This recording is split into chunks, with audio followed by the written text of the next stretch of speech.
जय हिंद एवरीवन, मेरा नाम निखिल उपाध्याय। आप मेरा चैनल निखिल उपाध्याय मीडिया देख रहे हैं। तो ये हमारी एनसीईआरटी सीरीज चैप्टर 7 का पार्ट 3 ऑफ द वीडियो है।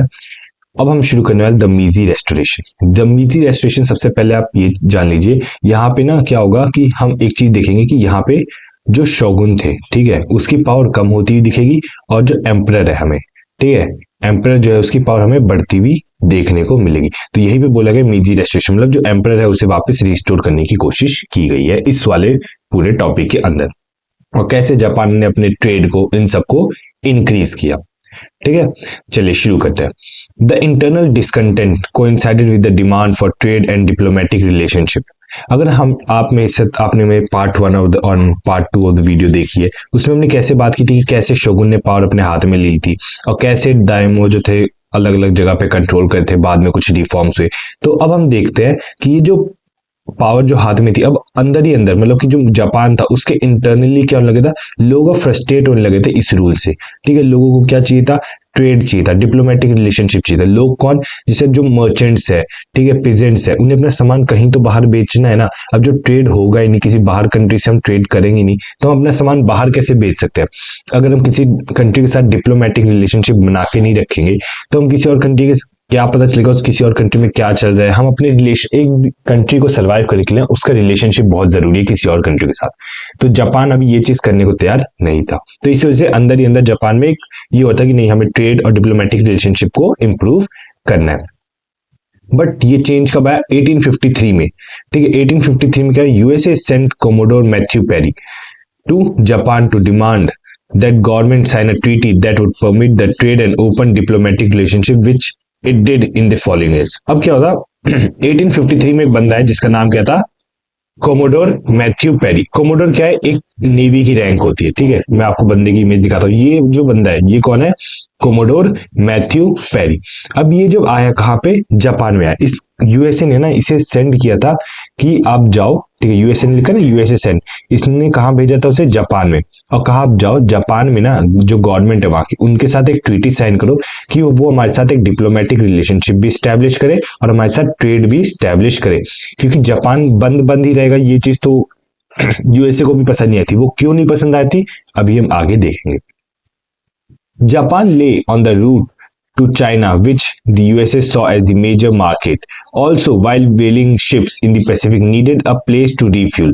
At that time, there was only one Western country that traded with Japan, which is Holland. अब बोला गया जापान कहाँ पे आता है, चाइना और यूएसए के बीच में आता है। अगर आप वर्ल्ड मैप देखोगे, आप कहोगे सर कहाँ चाइना है, कहाँ पे यूएसए है, ये बीच में जापान कैसे आ रहा है, इतनी दूर तो है, चाइना आराम से ऐसे क्रॉस करके जा सकता है। बट ये वर्ल्ड मैप का एक तरीका है देखने का। बट मैं अगर आपको दूसरे पर्सपेक्टिव दिखाऊं, देखो चाइना ये रहा, पैसिफिक ओशन ये रहा, और यूएसए ये रहा। ये थोड़ी सी ब्लर इमेज है, और जापान ये है। मैं आपको अगर आप गूगल अर्थ पे दिखाता हूँ, देखो ये इंडिया है। अगर आप कहना चाहोगे कि हमें सर देख रहे हैं कि चाइना का है, आप कहोगे चाइना ये रहा। बट मैंने आपको क्या बताया था, इतनी दूर क्रॉस करके कौन यूएसए में इधर आएगा। इससे अच्छा क्या करेगा, इससे अच्छा चाइना को क्या फायदा है कि चाइना यहां से कोई ट्रेड करना है, ये बीच में जापान पड़ रहा है, पैसिफिक ओशन क्रॉस किया और यहाँ सीधा यूएसए गया, सीधा स्ट्रेट फॉरवर्ड रूट। बट अगर हम ध्यान से और जूम करें, चाइना और इसके बीच में कौन आ रहा है, जापान, है कि नहीं। अब इतना बड़ा ओशन क्रॉस करके कोई यूएसए से, मान लो सैन फ्रांसिस्को से निकल के कोई बंदा आ रहा है शिप रूट लेके, यहाँ पे आ रहा है, यहाँ आ रहा है, यहाँ आ रहा है, और यहाँ पे आगे उसे अगर एक जगह मिल जाए डॉक करने के लिए चाइना में जाने से पहले, क्योंकि हमें देखने में ये जगह बहुत छोटी लग रही है, बट बहुत ज्यादा वास्ट गैप है इन दोनों के बीच में। तो यूएसए के लिए फायदा है कि नहीं फायदा है। तो इसीलिए यूएसए को एक जापान चाहिए था, जापान की मार्केट में उसे घुसना था। क्यों, क्योंकि उसे पहली बात अपनी शिप को क्या करने के लिए, डॉक करने के लिए। कहाँ गया, अरे कर्सर कहाँ गया, एक मिनट जरा रुकना, हाँ ये रहा।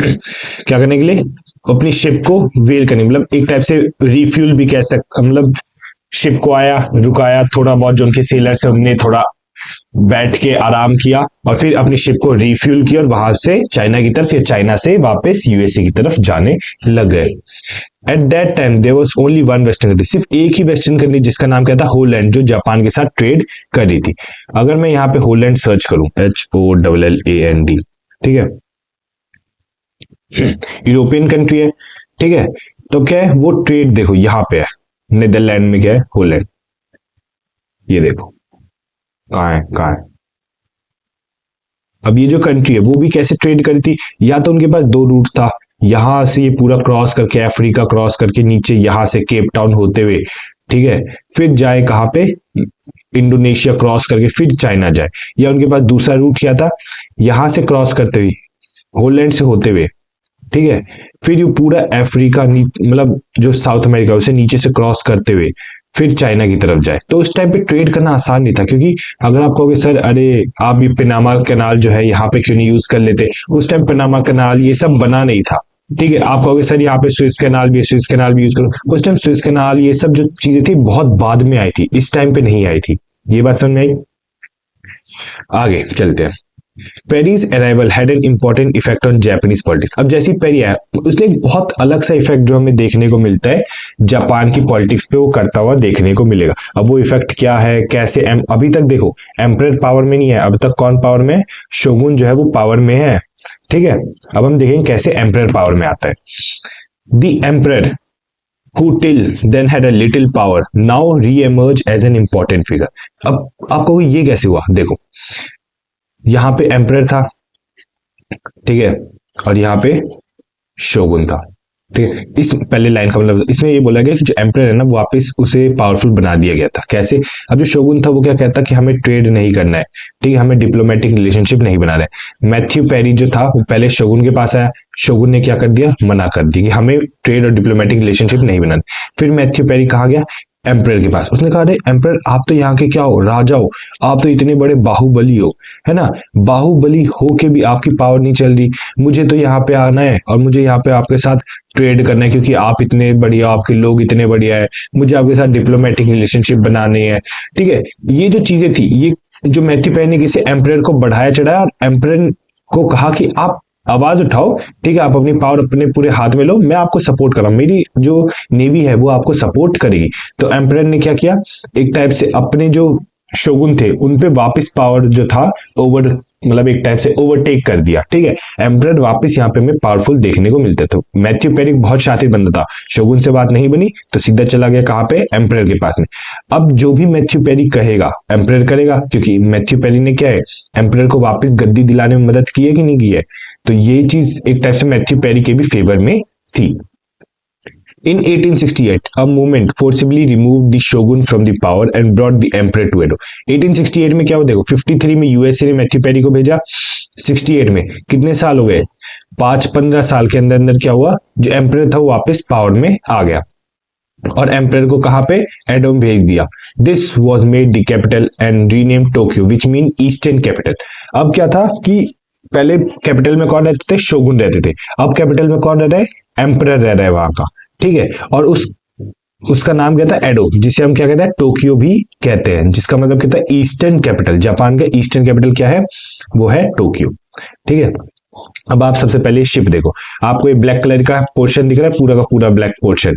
ठीक है, ये ब्लैक पोर्शन क्या है, ये है तार। ठीक है, पुराने टाइम में क्या होती है, वुड से बनी हुई जो शिप होती ना, शिप किससे बनती थी, वुड से। अब वुड अगर पानी में जाएगा तो खराब होगा, है कि नहीं, स्पॉइल होगा।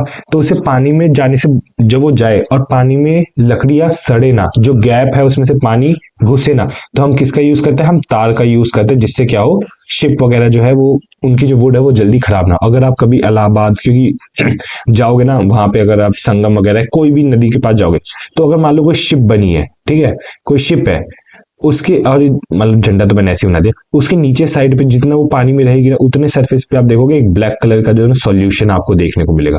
वो ब्लैक कलर का सॉल्यूशन क्या है, वो है तार। ठीक है, वुडन अगर शिप होगी तो, ये बात समझ नहीं क्योंकि वो पानी को पेनिट्रेट नहीं होने देती, पानी को क्रॉस नहीं होने देती। आगे, और हाँ एक और चीज, ये जो शिप था ना वो एक सिंबल बन गया था एक टाइप से कि जापान में अब ट्रेड हो सकता है। ठीक है, ये शिप एक सिंबल थी उस टाइम पे। Officials and the people were aware that some European countries were building colonial empire in India and elsewhere। अब जो ऑफिशियल थे, जो लोग थे, वो समझ गए थे कहाँ के ऑफिशियल और पीपल, वो कहाँ के, जापान के, ठीक है। जापान के जो लोग थे, जापान के जो ऑफिशियल थे, वो समझ गए थे कि जो यूरोपियन कंट्रीज है, ठीक है, जैसे फ्रांस, ब्रिटेन, नीदरलैंड, हॉलैंड, ठीक है, ये जो कंट्रीज थी कि ये क्या करी थी, कॉलोनीज बनाए थे, ठीक है। कॉलोनीज क्या होती है, कॉलोनीज होगी, मान लो कि इंडिया है, ठीक है, ये इंडिया है, और यहाँ पे क्या है, पाकिस्तान है। इंडिया ने क्या किया, पाकिस्तान को कैप्चर कर लिया और उसे अपनी एक कॉलोनी बना ली। इंडिया गया और इंडिया ने यूएसए को कैप्चर कर लिया, तो वो यूएसए क्या होगी, इंडिया की एक कॉलोनी होगी, ठीक है। ये बात समझ में आई। यूरोपियन कंट्रीज क्या कहती, कॉलोनियल एम्पायर स्टैब्लिश करती, मतलब अलग अलग जगह पे जाके दूसरी कंट्रीज को कैप्चर कर पाई थी, और उन्हें इसका एग्जाम्पल इंडिया में देखने को मिल सकता है। सबसे क्लोजेस्ट जापान के इंडिया था, क्योंकि इंडिया पे अच्छा खासा ब्रिटिशर ने रूल किया था। तो ये चीज जापान ने देखा, उन्होंने कहा हमें इससे सीखना चाहिए। News of China being defeated by British was flowing in, and this was being depicted in popular plays so that there was a real fear in Japan might be made a colony। अब बोला गया कि एक, जब तक वो India के बारे में पढ़ रहे थे, कॉलोनियल एम्पायर के बारे में पढ़ रहे, तब तक उन्हें एक खबर मिली किस चीज की, कि चाइना जो है उसे ब्रिटिशर ने हरा दिया, मतलब कि अब जो चाइना है वो ब्रिटिशर की कॉलोनी बन चुकी है, ठीक है। अब इसकी वजह से क्या हुआ, एक जो फियर था, ठीक है, किसके अंदर, जापान के अंदर, वो जागने लग गया। अब ये जो न्यूज थी ना, वो क्या हो गया, पॉपुलर प्लेस में, मतलब जापान में कोई नुक्कड़ नाटक टाइप का या कोई स्टेज पे कोई बड़ी परफॉर्मेंस होती थी, तो इस ये जो न्यूज थी इसे दिखाते कैसे ब्रिटिशर ने चाइना को कैप्चर कर लिया। अब अगर ये जो प्लेस चल रहे हैं, नुक्कड़ नाटक हो रहे हैं, इसमें क्या होगा, आम जनता तक ये न्यूज पहुंच रही है, उस टाइम पे टीवी फोन ये सब तो होते नहीं थे, तो जो नॉर्मल लोग हैं, जो सिटीजन है, उनके पास ये खबर पहुंची, तो उनके अंदर एक डर बैठेगा कि नहीं बैठेगा, कि क्या पता जापान भी अगला हो सकता है जिसे कॉलोनी बना लिया जाए। Many scholars and leaders wanted to learn from the new ideas in Europe rather than ignoring them as the Chinese were doing। अब क्या था कि यहाँ पे ना कुछ पॉपुलर जो ओपिनियंस है वो डिवाइड होने लग गए। जो कई स्कॉलर्स आए थे उनने कहा, जो कई स्कॉलर और लीडर्स आए थे उनने कहा हमें क्या करना चाहिए, यूरोप के जो नए आइडियाज है उनसे सीखना चाहिए, ठीक है, हमें उन्हें सीखना चाहिए, learn from the new ideas in Europe. और चाइनीज ने यहाँ पे क्या किया था, चाइनीज ने उसका ऑपोजिट किया, चाइना ने इसे इग्नोर किया था। हम क्या करेंगे, हम चाइनीज की तरह इग्नोर नहीं करेंगे, हम यूरोप के नए आइडियाज को अडॉप्ट करेंगे। और दूसरा, ये पहला ग्रुप कहता है, ठीक है। दूसरा ग्रुप क्या कहता है, दूसरा, other sought to exclude the Europeans even while being ready to adopt the new technologies they offered. दूसरे ग्रुप ने कहा हाँ ठीक है, हम आपकी इस बात से तो सहमत है कि हम उनके नए टेक्नोलॉजीज को क्या करेंगे, अडॉप्ट कर लेंगे, बट हम यूरोपियंस को अंदर आने नहीं देंगे, हम यूरोपियंस को बाहर ही रखेंगे, हम उन्हें अंदर आने नहीं देंगे। दूसरा ग्रुप क्या कहता है, यूरोपियंस को अंदर आने दो, उनकी नई टेक्नोलॉजी से सीखो। मतलब पहला ग्रुप ये कहता कि यूरोपियंस को आने दो, उनसे मिलो, उनकी नई टेक्नोलॉजी को सीखो। दूसरा ग्रुप कहता नहीं, यूरोपियंस को बाहर ही रखो और हम उनकी नई टेक्नोलॉजीज और इन आइडियाज को मानने को तैयार है। Some argued for a gradual and limited opening to the outer world। और जो तीसरा ग्रुप था उनने क्या कहा कि देखो यूरोपियंस आ रहे हैं, यूरोपियन ट्रेड करें, हमें क्या करना चाहिए, बहुत ही लिमिटेड ओपनिंग करनी चाहिए। ऐसा भी नहीं कि पहले ग्रुप की तरफ ब्रिटिशर्स को आने दो कंप्लीट, या दूसरे ग्रुप की तरफ ब्रिटिशर्स को मत आने दो। हम क्या करेंगे, एक लिमिट सेट करेंगे कि ए पॉइंट से बी पॉइंट यहां तक ही ब्रिटिशर आ सकते हैं, इतनी ही जगह में वो बोल सकते हैं, इतनी ही जगह में वो काम कर सकते हैं, मतलब एक रेस्ट्रिक्शन सी ब्रिटिशर्स के ऊपर ला दो, ठीक है, यूरोपियंस के ऊपर, ब्रिटिशर नहीं यूरोपियंस के ऊपर, ठीक है। The government launch a policy with the slogan fukoku kyohei. अब जो गवर्नमेंट था उन्हें एक जो स्लोगन था, क्या होता है जब ना आपकी कंट्री डिमोटिवेट हो रही होती है ना, तो आपको एक कोई एक स्पार्कलिंग, ये कहते हैं स्पार्कलिंग सा कुछ चाहिए होता है कि जिससे कंट्री को मोटिवेशन फील हो, तो वो गवर्नमेंट ने लाने की कोशिश की, उसका नाम क्या था, फुकोकू क्यों ही, जिसका इंग्लिश में कन्वर्जन होता है रिच कंट्री स्ट्रॉन्ग आर्मी, ठीक है, कि हमें अपनी कंट्री को क्या बनाना है, अमीर भी बनाना है और अपनी आर्मी को स्ट्रॉन्ग भी बनाना है। They realized that they need to develop their economy and build a strong army, otherwise they would face the prospect of being subjugated like India। उन्हें ये चीज समझ आ गई थी कि उन्हें अपनी कंट्री को क्या बनाना पड़ेगा, इकोनॉमिकल स्ट्रांग बनाना पड़ेगा और अपनी आर्मी को भी पावरफुल बनाना पड़ेगा, वरना क्या होगा, otherwise they will be subjugated like India, India की तरह ही क्या हो जाएंगे, वो गुलाम बन जाएंगे। To do this, they needed to create a sense of nationalhood among the people and to transform subject into citizenship. अब इसके लिए उन्होंने क्या स्टेप्स लिए, उन्हें क्या करना पड़ेगा, एक नेशनलहुड डेवलप करना पड़ेगा। नेशनलहुड क्या होता है, एक सेंस ऑफ कॉमननेस, कि ये हमारा झंडा है, ये हमारी जगह है, ये हमारा प्लेन है, मतलब जो क्या हो, सब लोग एक्सेप्ट करने को तैयार हो कि हमारा कॉमन फ्लैग है, ये हमारा नेशनल एंथम है, ठीक है, among the people and transform subjects into citizens. अब वही चीज की कुछ सब्जेक्ट्स जो क्या कहते हैं कि हम इस जापान के नागरिक हैं, इसमें जो एक भावना होती है ना, वो लाना जापान गवर्नमेंट ने सोचा कि हम ये चीज लाने की कोशिश करेंगे। At the same time the new government also work to build what they called emperor system. अब क्या था, एक जो गवर्नमेंट थी उसने एक नया सिस्टम लाया, वो क्या था, एम्परर सिस्टम। उस एम्परर सिस्टम में क्या था कि जापान का एम्परर भी रहेगा, ठीक है, और एक इलेक्टेड गवर्नमेंट भी पार्ट लेगी, और दोनों मिलकर क्या करेंगे, कंट्री को चलाएंगे। पूरी पावर हम एम्परर के हाथ में नहीं देंगे, पूरी पावर हम गवर्नमेंट के हाथ में भी नहीं। क्या होगा, एक दोनों की मिली जुली सरकार चलती हुई हमें देखने को मिलेगी। Japanese scholar use this term as the emperor was part of the system along with the bureaucracy and the military that exercise power। वही चीज जो मैंने आपको अभी भी यहाँ पे समझाई कि यूरोपियन और जो एम्परर है और गवर्नमेंट है वो मिलके इस कंट्री को रूल करेंगे, मतलब चलाएंगे। Officials were sent to study the European monarchies, ठीक है, on which they plan the model their own. अब क्या था कि जो ऑफिशियल्स थे, उन जापान के ऑफिशियल्स, उन्हें कहाँ भेजा गया था, उन्हें यूरोप भेजा गया। क्यों, क्योंकि यूरोप में भी उस टाइम मोनार्की थी, ठीक है, उस टाइम पे राजा का शासन था। तो जापान के जो ऑफिशियल्स को कहाँ भेजा गया, यूरोप में भेजा गया, और उन्हें कहा वहां का जो आप मॉडल है, ठीक है, वहां का जिस तरीके से प्लानिंग हो रही है, जिस तरीके से वर्क एग्जीक्यूट हो रहा है, उसे जाओ, पढ़ो, सीखो और आओ जापान में, और हम उसी तरीके से वर्क करेंगे। The emperor would be treated with the reverence as he was considered a direct descendant of the sun goddess, but he was also shown a leader of the westernization। अब emperor को ना यहाँ पे क्योंकि क्या होता है यूरोपियन कंट्रीज में ना, जैसे आप देखोगे, ठीक है, तो वहां पे emperor को ना एक अच्छा खासा दर्जा दिया जाता है। उसके पास पावर थोड़ी कम होती है as compare to government, but अच्छी खासी पावर होती है उसके पास। तो यहाँ बोला गया कि एम्परर को ना एक मतलब अच्छी खासी हम जापान में अपनी पोस्ट देंगे। क्यों, क्योंकि आपको याद होगा जो मैंने पीछे करवाया था द टेल्स ऑफ गेंजी में, ठीक है, टेल्स ऑफ गेंजी यहाँ पे जो लिखा है, इसमें क्या बोला गया, जो एम्परर है वो क्या है, सन गॉडेस, मतलब जो गॉडेस है उसका बेटा है, ठीक है। ये बात समझ, जापानीज में जो बुक थी टेल ऑफ गेंजी, उसमें लिखा गया था कि भगवान का बेटा कौन है, वो है अब हमारा एम्परर, ठीक है। यही चीज में बोला गया कि हम एम्परर को एक अच्छा खासा पोजिशन दे के रखेंगे, क्योंकि वो किसका है, सन गॉडेस का बेटा है, ठीक है। और उसे एक लीडर ऑफ वेस्टर्नाइजेशन की तरफ देखा गया कि मतलब वो एक लीडर है, ठीक है, जो हमें वेस्टर्नाइजेशन की तरफ लेके जा रहा है, जो हमें डेवलप करने में मदद करे।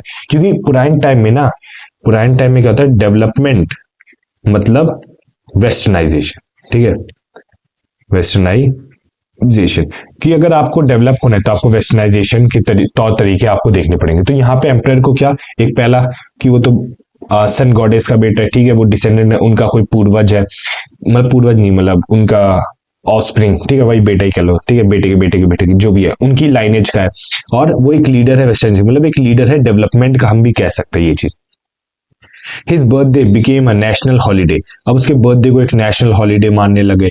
He wore western style of military uniform। अब वो क्या करना है, एम्परर भी क्या करना है, एक वेस्टर्न स्टाइल मिलिट्री के जो कपड़े थे उस तरीके से अपने आप को पहन के दिखाने लगे। पहले जापानीज स्टाइल में पहनता था, अब वेस्टर्न स्टाइल में पहनने लग गया।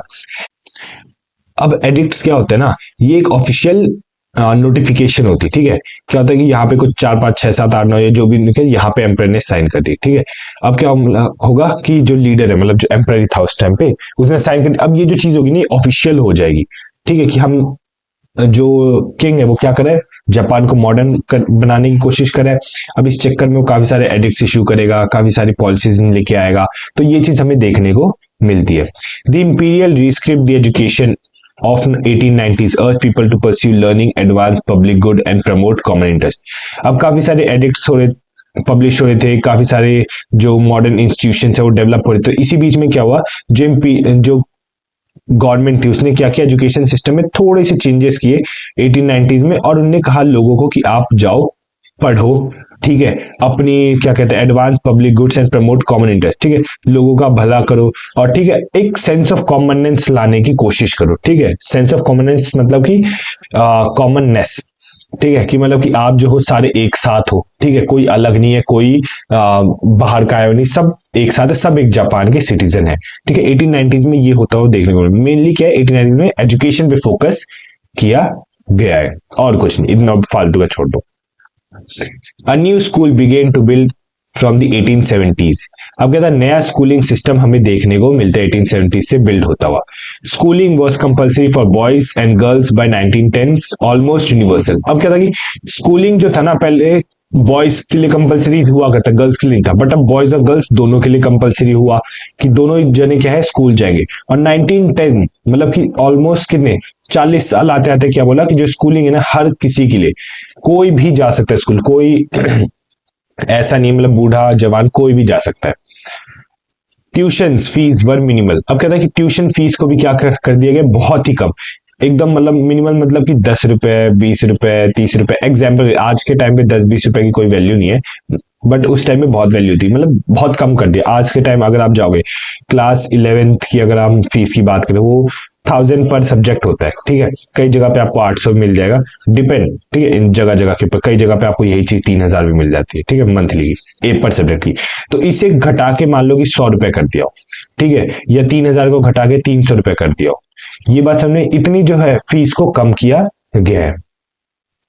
The curriculum had been based on the Western models by the 1870s, while emphasis in modern ideas, stress was placed on the loyalty and the study of Japanese history। अब कहते हैं जो curriculum था, किस सब्जेक्ट को पढ़ाने, कितना पढ़ाने, ये वेस्टर्न आइडियाज के ऊपर, वेस्टर्न मॉडल्स के ऊपर डिपेंड था 1870s तक।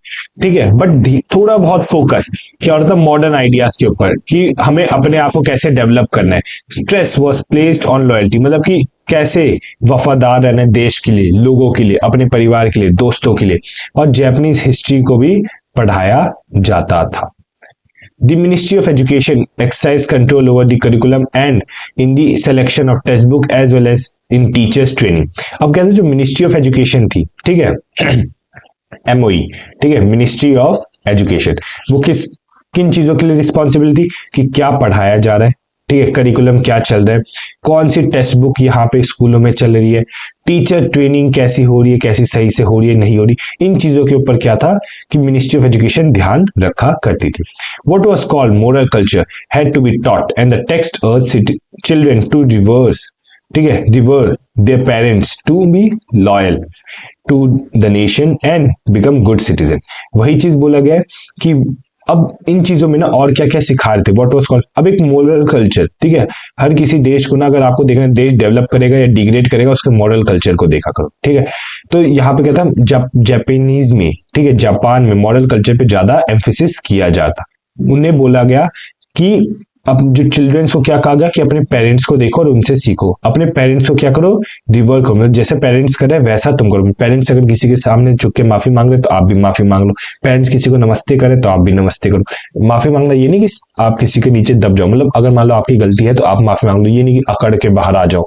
ठीक है, ऐसी कोई चीज नहीं करनी। कोई स्वागत, पेरेंट्स अगर किसी गेस्ट का स्वागत करें तो आप भी उन्हें उसी रिस्पेक्ट के साथ स्वागत कीजिए।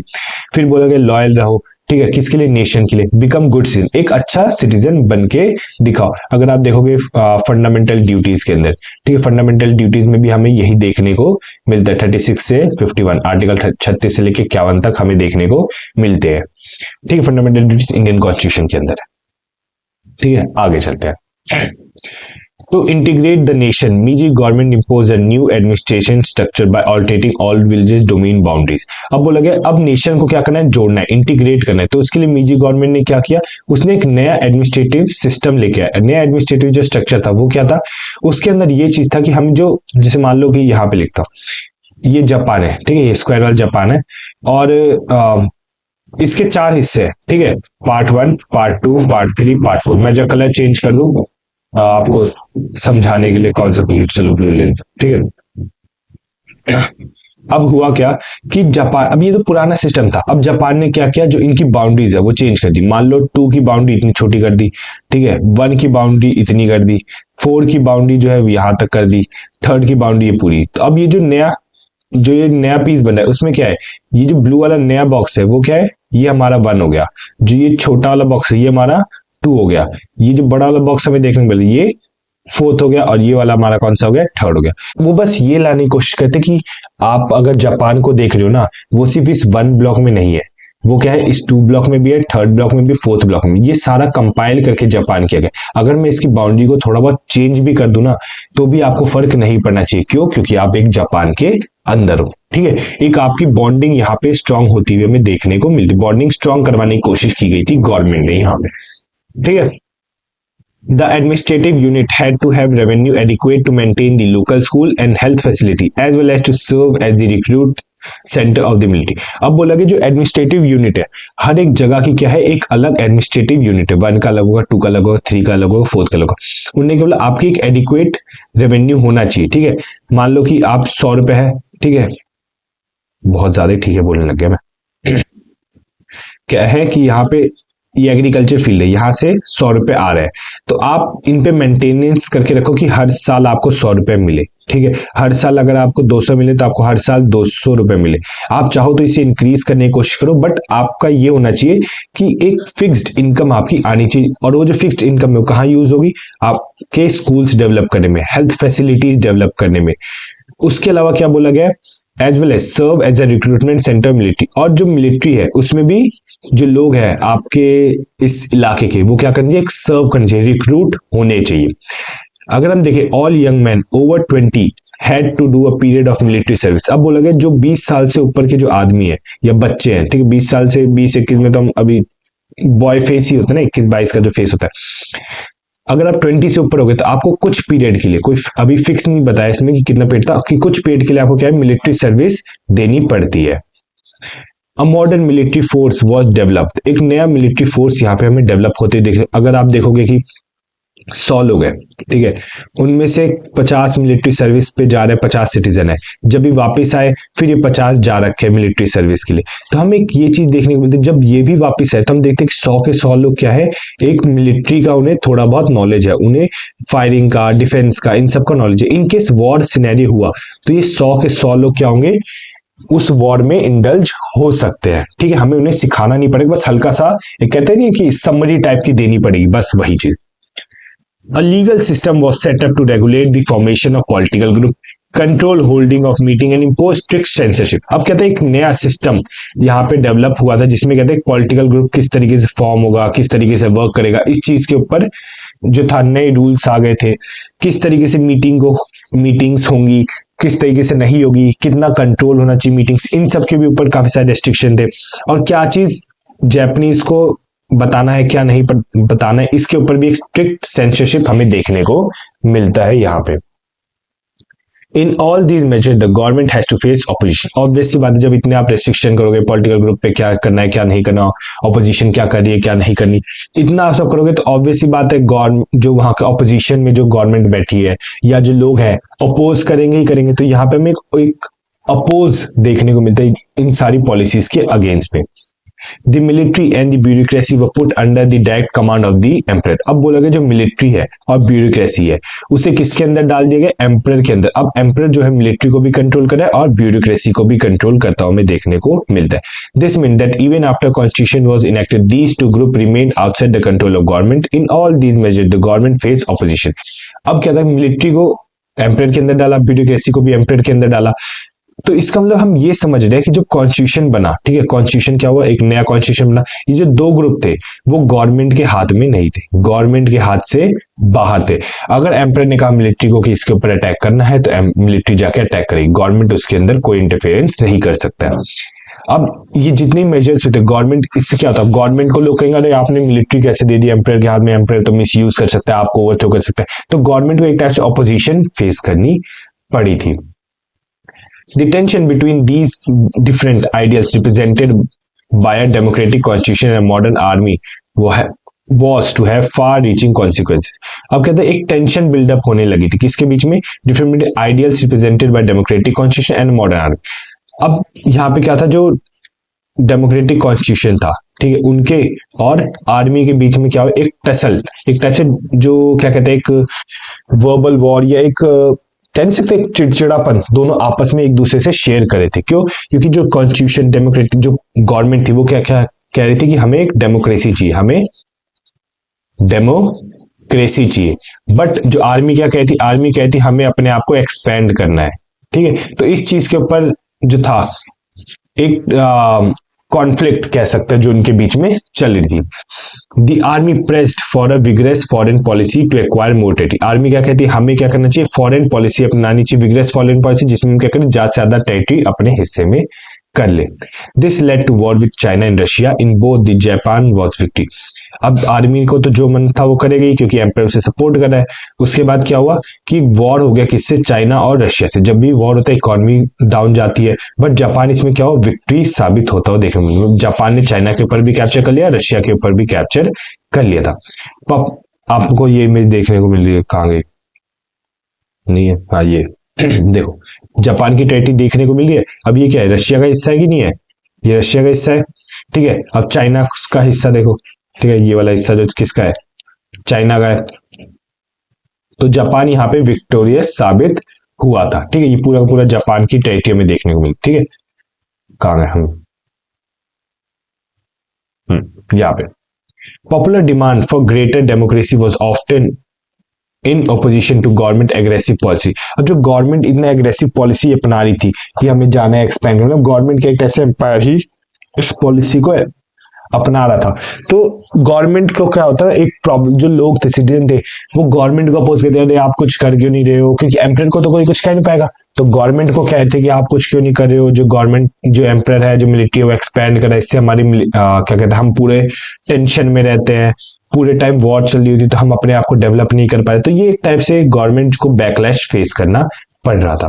Japan developed economically and acquire a colonial empire that suppress the spread of democracy at home and put it in collision with the people it colonized। अब कहता है जापान ने ना धीरे धीरे करके क्या हो गया, इकोनॉमिकल भी डेवलप होने लगा। अब किसी टेरिटरी को आप कैप्चर करोगे, वहां से पैसा आएगा, ठीक है, और कॉलोनियल एम्पायर भी उसने स्टैब्लिश कर लिया। और जो जापान के अंदर एक डेमोक्रेसी वाली भावना जग रही थी, ठीक है, उसे भी क्या कर दिया, उसने सप्रेस कर दिया। यहाँ पे हमें ये चीज देखने को मिलती है, and put it in collision with the people of colonise. हाँ, वही चीज कि उन्हें सप्रेस कर दिया गया था। फिर जब हम बात करते हैं मॉडर्नाइजिंग द इकोनॉमी, ये आज के लिए मुझे लगता है ज्यादा हो गया, ठीक है, वरना वीडियो काफी लेंथी हो जाएगी, मुझे तो कोई दिक्कत नहीं है। ये हम जो मॉडर्नाइजिंग द इकोनॉमी, ये हम अपनी अगली वीडियो में करेंगे, पार्ट 4 ऑफ द वीडियो, ठीक है। तब तक के लिए जय हिंद और मुस्कुराते रहिए।